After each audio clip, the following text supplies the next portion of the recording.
Hi friends, welcome to Angie's Kitchen. Today I am going to show you how to make nice pathiri. So for this I have taken roasted rice flour.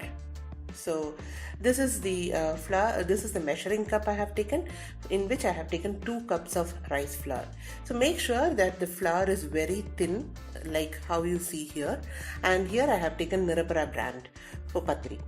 Even you can make it at home with raw rice. So for making this, I have taken 3 cups of water. So in whichever cup you take the flour, in the same cup you have to measure water. So it should be 1.5 times of water should be added. So here I have added 3 cups. And once water starts boiling, then I have added around 1.5 teaspoons of salt. This can be adjusted according to your taste. And then I will be adding little bit of clarified butter or ghee, which I am adding here around 1 teaspoon.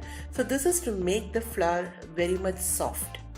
If you are making it with the raw rice at home, then you don't need to add this butter, clarified butter. So now mix it with a ladle, and at the same time you can add the flour to it, the rice flour. You can add it slowly and make sure the flour is getting mixed with the water completely.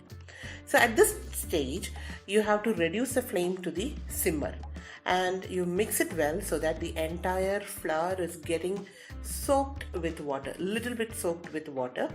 And now you can switch off the flame and you still keep on mixing it so that the vapors goes off, and you can use your hands to mix the this flour now. So now you have to make a dough, and since it is a bit hot, it is good if you use raw water to soak sometimes in your hand, and then again you can mix the dough.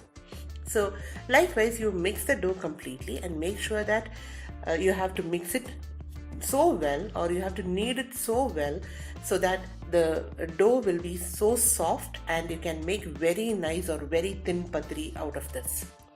So I am kneading it such a way that it is getting pressed too good, and now I am getting a soft and smooth rice flour dough now. So with this, now I'm going to make small balls like how we make it for chapatis. So but it should be a small ball, not like a bigger ones. So always the small balls will be good for making pathiri.